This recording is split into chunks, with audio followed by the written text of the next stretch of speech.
All right, let's get into it. Today, we are breaking down what is, without a doubt, the single biggest update in the history of Escape from Tarkov. This is the 1.0 launch, and trust me, there's a lot to unpack. 9 years. Can you believe it? For 9 long years, this game has been in what you could call a permanent beta. It's been a wild ride of wipes, updates, and a diehard community that has mastered a world that was, well, never quite finished. But that's all changing now. The beta tag is officially gone. So what does that actually mean? Let's be clear, this is so much more than just a version number changing from 0 point something to 1.0. Okay, here's our game plan. We're going to cover the official launch itself, then dive into the massive changes to the world. We'll look at the new gear and economy, touch on the controversy, and wrap up with what this all means for you. Right, let's start with the big one. After almost a decade, Battlestate Games is saying mission complete. Tarkov is, for all intents and purposes, a fully released game. So, what is version 1.0, really? Well, it's the game's graduation from that long beta. But this isn't just a patch. Think of it as a total relaunch. We're talking a complete main story, huge overhauls to the engine, and some pretty serious tweaks to the gameplay loop we've all gotten used to. And that brings us to the world itself. Because honestly, with these changes, Tarkov feels like an entirely different beast. The place has fundamentally been reborn. So the whole world is getting a facelift. We're finally getting a real story questline, and get this, with multiple endings. That means our raids have a real purpose now. We're also going to be running into new NPC factions like the Russian Armed Forces and UN Peacekeepers. On top of that, a full graphics and audio overhaul, a brand new final map called Terminal, and a totally reworked progression system that even includes prestige options.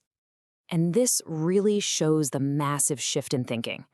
The old Tarkov, it was an endless grind in a big sandbox, right? No real endgame. Now, it's all about the narrative. It's a living world with clear goals, actual endings, and a prestige system to make starting over feel rewarding instead of just repetitive. It's a complete change in philosophy. All right, let's talk about the two things every Tarkov player cares about most, your guns and your money, because both are getting a serious shakeup. I mean, just look at this. The armory is getting a massive injection of new gear. We're talking tons of new guns, new variants of old favorites, and a whole new world of attachments to play with. Plus, and this is a game changer, new ammo types, like smoke and flare rounds. Just think about how that's going to change firefights.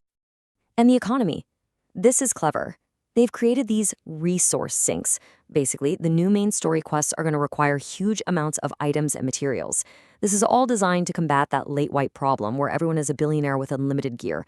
It's meant to keep the economy churning. So the takeaway here is simple. Your junk is now treasure.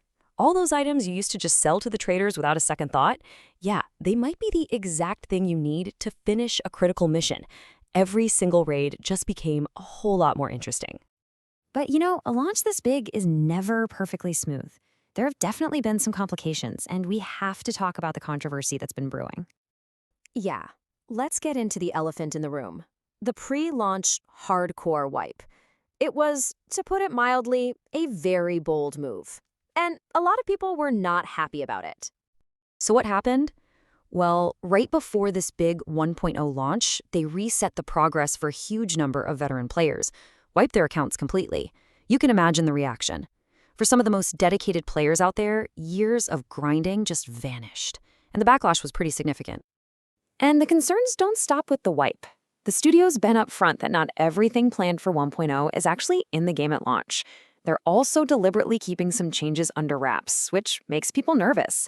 And maybe most importantly, they've admitted the game still has some beta elements, meaning even after all this, it's still not 100% done.